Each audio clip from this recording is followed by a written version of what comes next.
हमें चुप रहना है, शांत रहना है, किसी की निंदा स्तुति से अपने को बचाना है और श्री जी के होके पड़े रहना है। पूज्यपाद श्री सीताराम दास ओंकारनाथ जी महाराज, बड़ा सुंदर प्रसंग है। गुरु महिमा पर तो जैसे हृदय खोलकर, क्योंकि महान गुरु भक्त स्वयं है। महाराज जी, आपने गुरु महिमा का वर्णन किया, गुरु पादुका का वर्णन किया, गुरु पादुका पूजन, गुरु पादुका धारण का प्रभाव बताया। अब जैसे हम अपने इष्ट की सेवा करते हैं तो पहले गुरु की सेवा करें या इष्ट की सेवा करें? बाबा बोले, सीताराम दास जी महाराज, पहले गुरु की पूजा करके फिर इष्ट की पूजा शुरू करें। जो पूजन सामग्री है उसमें से 2 पुष्प उठाए, पहले गुरुदेव को अर्पित किए और साष्टांग प्रणाम किया और फिर इष्ट पूजा की। चंदन आदि जो अन्य सामग्री है वो गुरुदेव को प्रसन्नता होगी जब श्यामा श्याम को अर्पित करोगे। लेकिन पहली पूजा गुरुदेव की, जब हम पूजा करने के लिए बैठे तो पहले 2 पुष्प गुरुदेव के चरणों में अर्पित करके साष्टांग प्रणाम, फिर उनसे अनुमति लेकर के श्री जी की सेवा प्रारंभ करें। यदि पहले गुरु को प्रणाम और वंदना और पुष्प अर्पित नहीं किए तो गुरु पूजाम बिना देवी इष्ट पूजाम करोति यः मंत्रस्य तस्य तेजांसी हरते भैरव स्वयं। भगवान शिव कह रहे हैं, हे देवी, यदि गुरु पूजा न करके सीधे इष्ट पूजा की जाए तो उसके मंत्र का कभी प्रकाश नहीं होगा। उसमें जो ऐसा पूजन करने वाला है तो गुरु मंत्र का प्रकाश नहीं होगा और जितनी पूजा करेगा उसका प्रभाव सब भैरव हरण कर लेगा। जो भैरव देव हैं वो अपहरण कर लेंगे, उस पूजा का प्रकाश नहीं हो पाएगा। गुरु पूजाम विनानाथ कोटि पुण्यम वृथाव्ययम अतः सर्वजने ख्यातम गुरुणा सिद्धि मापनुयात। गुरु पूजा के बिना करोड़ों प्रकार के पुण्य सब व्यर्थ हो जाते हैं। जो सिद्धि का कारण जानते हैं वो सबसे पहले गुरुदेव की पूजा करते हैं। जैसे आप तीर्थ अवगाहन करने गए तो सबसे पहले गुरु को प्रणाम करो, फिर उस तीर्थ को प्रणाम करके तीर्थ अवगाहन करो। पहले गुरु, हर समय हर क्रिया में, घर से निकलने पहले गुरुदेव को प्रणाम किया। यदि गुरु पूजा ना की जाए तो करोड़ों प्रकार के पुण्य सब व्यर्थ हो जाते हैं। प्रथम गुरु पूजा, गुरु प्रथम पूजा करने पर उसे सिद्धि लाभ होती है। यदा ददाति संतुष्टः प्रसन्नो वरदौ मनुम तदा भक्त्या धनः प्राण गुरुर यत्नेन तोषेत। जब वरदायक गुरुदेव की प्रसन्नता प्राप्त होती है, देखो जगह जगह पर भगवान श्री राम को देखा गया, मर्यादा पुरुषोत्तम है। गुरु ही प्रणाम मन ही मन कीन्हा। जब जा रहे हैं धनुष की तरफ तो प्रगट में प्रणाम करके आज्ञा लेकर जा रहे हैं, और जब वहां धनुष भंग करना है तो उठाकर पहले गुरु की तरफ देखा और गुरु ही प्रणाम मन ही मन कीन्हा, और फिर धनुष भंग कर एक एक कदम पर भगवान श्री राम गुरु की आज्ञा के अनुसार चलते हैं। हमारी हर चेष्टा गुरु को सम्मुख करके होनी चाहिए। जो अपने गुरुदेव को प्रसन्न कर लेता है, संतुष्ट कर लेता है, उसके गुरुदेव सर्व सिद्धि कारण प्राण बन जाते हैं। गुरुदेव प्राण हो गए, अब कौन सी सिद्धि बकाया रह गई। भोग्य भोज्यानि वस्तूनि गुरुवे चा समर्पयेत् तच्छेषमिति संचित्य चानुभूयात् सुरेश्वरी। हे देवी, सभी भोग, सभी भोज्य वस्तुएं जो गुरुदेव को अर्पण करता है और फिर गुरुदेव की जूठन पाता है, अगर गुरुदेव समीप नहीं है तो उनकी छवि विराजमान करके भाव से गुरुदेव को भोग लगावे और फिर उनका उच्छिष्ट प्रगट मान करके पावे कि मेरे गुरुदेव ने पाया है। इस उच्छिष्ट पान मात्र से समस्त सात्विक वृत्तियां उदय हो जाती हैं। गंधैर्मालैश्च चारवंगी पूजयेत् सर्वदा गुरुम हे सुंदरांगी देवी, जो गंध से, माला से, अन्य वस्तुओं से गुरुदेव की पूजा करता है, अगर गुरुदेव प्रगट में नहीं मिलते हैं तो उनकी छवि विराजमान करके ठीक वैसे ही भाव से करो जैसे प्रगट में गुरुदेव की पूजा कर रहे हो। हे देवी, जो व्यक्ति अपने गुरुदेव की निष्कपट भाव से सेवा भक्ति करता है और उनका जूठन पाता है महाप्रसाद, तो जितने तीर्थ आदि हैं, जितने व्रत आदि हैं, उसको कुछ करने की आवश्यकता नहीं। सब तीर्थों का फल, सब व्रतों का फल गुरु को पूजन करके, उनको भोग लगा के, उनका उच्छिष्ट पाने से प्राप्त हो जाता है।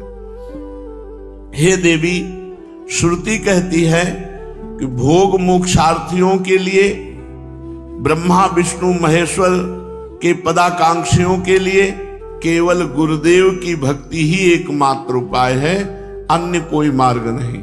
गुरु भक्ति के द्वारा असाध्य साधना भी साधित हो जाती है। जो असाध्य साधना है वो भी साधित हो जाती है। जैसे बहुत बड़ा पहाड़ जैसा रुई का ढेर लगा हो तो एक दिया सलाई लगाते ही भस्म हो जाती है, ऐसे ही गुरु सेवक के महान पर्वत जैसे पाप भी क्षण में भस्म हो जाते हैं। जो शिष्य महात्मा गुरुदेव का सेवा, शुश्रूषा, आज्ञा उनके परायण रहता है, तो उसे अन्य कोई साधना नहीं करनी पड़ती। वो केवल गुरु सेवा कृपा कारणी बन जाती है और वो समस्त सिद्धियों का लाभ प्राप्त कर लेता है। उसके पाप क्षय हो जाते हैं, पुण्य राशि वर्धित होती है, सब काम उसके अलौकिक ढंग से होने लगते हैं। सब काम अलौकिक ढंग से होने लगते हैं, गुरु कृपा ही केवलम। हे देवेश, दुख मलिन पतित तभी तक रहता है जीव जब तक वो गुरुदेव की भक्ति नहीं करता है। यदि गुरुदेव संतुष्ट ना हो तो कितनी भी बड़ी साधना कर लो, ना तो ब्रह्मा सहयोग करेंगे, ना विष्णु सहयोग करेंगे, ना महेश्वर। तभी सेवक जी ने कहा, गुरु सेवा तज करहि जे बान, यह है अधर्म यह है सब हानि, कान न रसिकन में रहे, गुरु गोविंद न भेद कराए, संतत सकल सुनो चित लाए, श्री हरिवंश प्रताप जस। गुरुदेव जिस पर संतुष्ट हो जाते हैं तो तीनों देव उस पर संतुष्ट हो जाते हैं, ब्रह्मा विष्णु महादेव, और संपूर्ण मुनि योगी सब संतुष्ट होकर उस पर अनुग्रह करते हैं जिस पर गुरुदेव प्रसन्न होते हैं। समस्त क्रियाओं की सिद्धि का मूल है गुरु प्रसन्नता। अतएव बुद्धिमान पुरुष को चाहिए कि सर्वप्रथम अपने गुरुदेव को प्रसन्न कर ले। बाबा एक एक सेवा का आप जब वर्णन करते हैं तो सुनकर के एक अपार आनंद हमारे हृदय में हो रहा है, एक नवीन उत्साह प्रकट हो रहा है। साथ ही मैं अच्छी तरह से समझ गया हूं कि गुरु सेवा करने से मुझ सरीखे श्रद्धा भक्तिहीन प्राणी को भी परम पद मिल जाएगा। हाँ, तवा दारतिम भय शोको लोभ मोह भ्रमादया, यावन नायाति शरणम श्रीम गुरुम भक्तवत्सलम। तभी तक पीड़ा, भय, शोक, रोग, लोभ, मोह, भ्रम ये साधना में विक्षेप डालते रहते हैं जब तक भक्त वत्सल श्री सदगुरुदेव भगवान की शरण नहीं ग्रहण की जाती। अधिक क्या कहूं, यदि गुरुदेव संतुष्ट हो जाएं और कह दें कि जा तो मुक्त हो गया, तो इस बात को भगवान भी नहीं काट सकते। बस ये बात पकड़नी। तो कह रहे भगवान भी उस बात को नहीं काट सकते।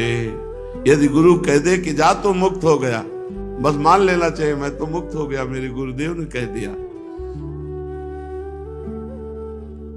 जैसे कभी कभी आनंद में उमगन में होते हैं और कह देते तू चिंता मत करना, जब हमने भार ले लिया तो तुम्हें क्या चिंता करना, बस निश्चिंत हो जाना चाहिए।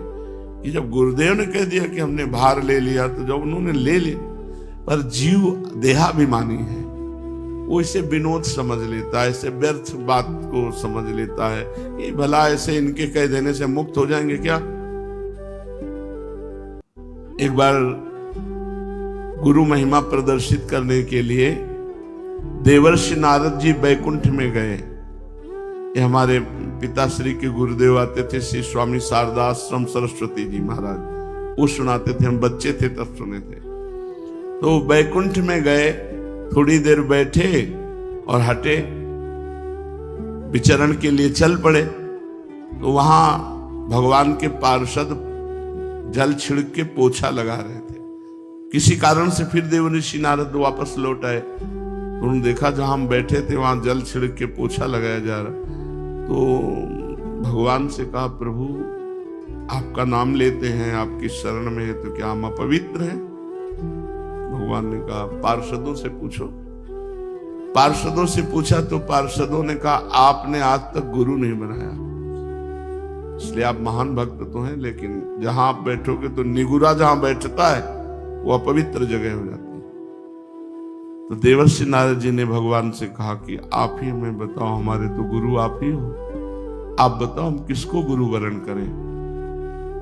तो कहा, कल प्रातः काल आंख उठते ही जिस पर पहली दृष्टि पड़ जाए उसी गुरु बना लेना।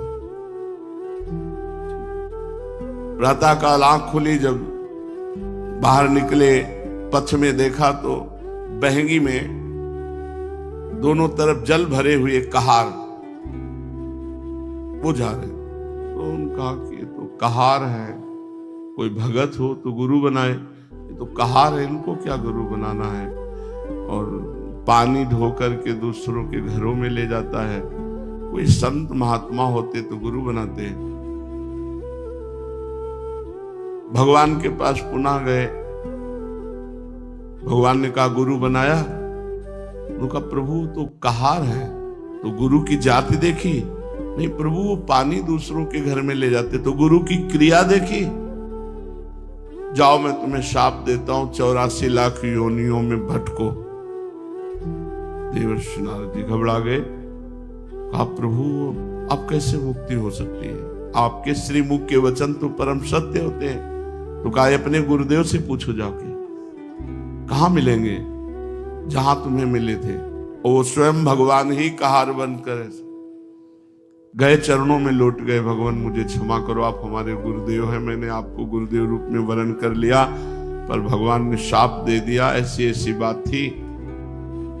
तो उन्होंने 84 से गोल गोल बना दिए जमीन पे और कहा, ऊपर का कपड़ा उतार के लौट जाओ। लौट, बोले 84 लाख योनियों तुमने पार कर ली, अब तुम्हें 84 लाख योनियों में नहीं जाना पड़ेगा। नारद जी भगवान के पास गए, बोले, प्रभु गुरुदेव ने ऐसा बोले, फिर संशय गुरुदेव के वाक्य पर?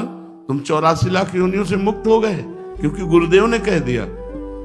तो यहां शास्त्र में कह रहे कि यदि गुरुदेव भक्त वत्सल कह दे कि जा तुम मुक्त हो गया, तो विश्वास करो भगवान भी इस बात को नहीं काट सकते। यावत् चोपाधि पर्यंतम तावत् शुश्रूयेद गुरुम गुरुवत गुरु भार्याम तत्पुत्रेषु च वर्तनम। जब तक देह रहे तब तक गुरु की आज्ञा में, गुरु की सेवा में रहे। यदि गुरु आज्ञा करे तो गुरु पत्नी, गुरु पुत्र सबकी सेवा में। ऐसा पूर्व के भक्तजन करते रहे। महाभारत उठा लो, चाहे वेद उठा लो, सब जगह गुरु सेवा। क्योंकि उस समय गुरुजन जो रहते थे वो जंगलों में रहते थे, पर्णकुटी में रहते थे, पर उनकी गुरु पत्नी भी रहती थी, उनके पुत्र भी होते थे। तो यहाँ आज्ञा कर रहे हैं कि अगर गुरु आज्ञा करे तो गुरु पत्नी, गुरु पुत्र आदि की भी गुरु के समान ही सेवा करें। यस्य देवे परा भक्तिर यथा देवे तथा गुरो तस्येते कथितार हरथा प्रकाशन्ते महात्मना। जिसकी परमेश्वर में जैसी भक्ति है उसी तरह गुरु में भी वैसी भक्ति होनी चाहिए, परमेश्वर के समान। श्वेतरोपनिषद में है, यस्य देवे परा भक्तिर यथा देवे तथा गुरु। जैसी भगवान में भक्ति है वैसी गुरुदेव के प्रति भगवत भाव होना चाहिए, तभी उसकी बुद्धि शुद्ध होगी और तभी शास्त्र के वाक्य ज्ञान उसके हृदय में प्रकाशित होंगे और गुरु का अनुभव उसके हृदय में स्थित हो जाएगा। शिष्य को समझना चाहिए कि गुरु ही हमारा सृष्टि करता है, हमारे अंदर जो भक्ति की सृष्टि होगी वो गुरुदेव ही करेंगे। गुरुदेव ही हमारे दोषों का विनाश करने वाले संहारकारी रुद्र है और गुरुदेव ही हमारे सद्गुणों का पालन करने वाले भगवान श्री हरि है। अर्थात सृजन, पालन और संहार तीनों कार्य हमारे गुरुदेव करते हैं। हमारे हृदय में दैवी संपदा का सृजन, भगवत भाव का सृजन और उसका पालन और दुर्गुण दुराचार का विनाश। गुरु संतोष मात्रेण तुष्टा शिव सर्वदेवता। यदि गुरु संतुष्ट हो गए तो त्रिभुवन के सारे देवता संतुष्ट हो गए। गुरु तुष्ट हो गए तो भगवान शिव प्रसन्न हो गए। गुरु रुष्ट हो गए तो भगवान त्रिलोचन रुद्र रूप होकर उसके साथ सद्गुणों का संहार कर देंगे। अगर गुरु रुष्ट है तो यह अधर्म, यह सब हानि, कानि नरस कन मेरा है। बड़ा भारी अधर्म हो गया, बड़ी भारी हानि हो गई। अब रसिकों की सभा में उसका कभी आदर नहीं हो सकता। गुरु तुष्टे शिवस्तुष्टो रुष्टे रुष्ट त्रिलोचना। अगर गुरु नाराज हो गए तो मानो त्रिलोचन रुद्र भगवान उसका सर्वनाश कर देंगे। गुरु पाद रजो यस्तु सुधि मूर्धनि धारयेत सा तीर्थ कोटि फलम 10 गुणम लभेत। जो सुजान व्यक्ति अपने गुरुदेव की चरण रज को अपने मस्तक पर डालता है वो करोड़ों तीर्थों के अवगाहन का तत्काल फल प्राप्त कर लेता है और तीर्थों से 10 गुना लाभ उसे प्राप्त होता है। 10 गुणम लभेत फलम। शिष्य भक्त ने प्रश्न किया सीताराम दास जी से, मैं तो महामूर्ख हूं गुरुदेव, अपने गुरुदेव को अभी तक पहचान नहीं पाया, उन्हें मनुष्य ही समझ रहा था और तीर्थ तीर्थ भ्रमण किया। क्या गुरुदेव की चरण तल में सारे तीर्थ विराजमान हैं? इस बात को ना जाने कब मन में विश्वास दृढ़ होगा। हे देव, और कृपा करके गुरु महिमा बताइए। सीताराम दास जी महाराज बोले, गुरो पादोदकम यस्तु नित्यम पिबति भक्तितः सार्ध त्रिकोटि तीर्थानाम फलम सा लभते ध्रुवम। जो मनुष्य भक्ति पूर्वक नित्य गुरु का चरणामृत पान करता है वो 3.5 करोड़ तीर्थों का सेवन का फल प्राप्त करता है। धन्य है महाराज, गुरु चरणामृत में इतनी शक्ति। अरे सुनो, त्रिसंध्यम पिबेत यस्तु गुरु पादोदकम सुधी तस्य नास्ति पुनर्जन्म संसारे दुख वर्तमनि। कोई साधन ना हो, केवल 3 बार चरणामृत पीता हो, सुबह दोपहर शाम, बोले वो निश्चित भगवत प्राप्ति कर लेगा। केवल गुरु चरणामृत से विश्वास करो, गुरु चरणामृत 3 बार पीने को मिल रहा है, इतने मात्र में भगवत प्राप्ति हो जाएगी। जो बुद्धिमान शिष्य तीनों संध्या काल में गुरुदेव का चरणामृत पान करता है वो इस मोहपथ रूपी दुख भय संसार में उसका पुनर्जन्म नहीं होता। कितनी बढ़िया सुविधा है भगवत प्राप्ति की। वृंदावन वास, गुरु चरणामृत, गुरु छिष्टामृत, गुरु पादुका का सेवन और गुरु चरणों के आश्रित होकर उनकी आज्ञा का पालन, हो गई भगवत प्राप्ति। भक्त ने पूछा, इसमें कोई तपस्या या प्रयत्न नहीं हो? आपने कह दिया पुनर्जन्म नहीं होता। ऐसी बात तो हमने आज तक नहीं सुनी। कंचन को त्यागो, कामनी को त्यागो, ये त्यागो, वो त्यागो, ये बातें तो सुना है। केवल 3 बार चरणामृत रोज पीता रहे, भगवत प्राप्ति हो जाएगी, पुनर्जन्म नहीं होगा। वत्स, बाबा बोले, बेटा ये बहुत गुप्त बात है, बहुत श्रद्धा की बात है। ब्रह्मा विष्णुश्च रुद्रश्च सर्वाश्च पितृ देवताः तिष्ठन्ति श्री गुरु पाद पद्मार्चिते शुभे जले। जो गुरु को चरण प्रक्षालन के लिए जल अर्पित किया गया और गुरु के चरण धोए गए और फिर चरणामृत पिया गया तो सारे पितरों का उद्धार हो जाता है। सर्वाश्च पितृ देवताः, तर्पण से उनको जो तृप्ति नहीं होती, गुरु चरणामृत से सारे पितरों का उद्धार हो जाता है। और गुरु पाद पद्म का जो जल है, चरणामृत है, पीने से ब्रह्मा विष्णु रुद्र सब देवता उसके अधीन हो जाते हैं। गुरो पादोदकम यस्तु नित्यम पिबेत मानुषः धर्मार्थ काम मोक्षा निधियो जायते च सः। जो मनुष्य नित्य गुरु का चरणामृत पान करता है वह धर्म अर्थ काम मोक्ष का स्वामी हो जाता है, अर्थात चारों पुरुषार्थ उसको प्राप्त हो जाते हैं। अपिवा विगलत पाद प्रक्षालन जलम यदि पिवेद अमृत भावेन यह सा देवी पुरम व्रजेत। गुरु के चरण से स्पर्श किया हुआ जो चरणामृत है उसका जो पान करता है वो साक्षात भगवत धाम वासी हो जाता है। गुरु पादोदकम यस्तु शीर्षा धारयेन नरः सा सर्व तीर्थजम पुण्यम लभते नाम संशयः।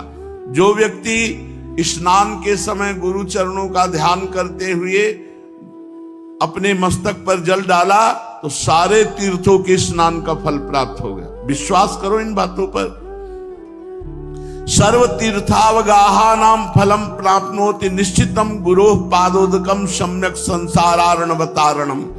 जो गुरु चरणामृत अपने सर पर धारण करता है उसे समस्त तीर्थों के अवगाहन का फल निश्चित ही प्राप्त होता है, क्योंकि गुरु का चरणामृत सम्यक रूप से संसार सागर से उद्धार करने वाला है। अज्ञान मूल हरणम जन्म कर्म निवारणम ज्ञान वैराग्य सिद्ध्यर्थम गुरु पादोदकम पिबेत। जो रोज गुरुदेव का चरणामृत पीता है उसके जन्म मरण का चक्र खत्म हो जाता है, ज्ञान वैराग्य उसका सिद्ध हो जाता है।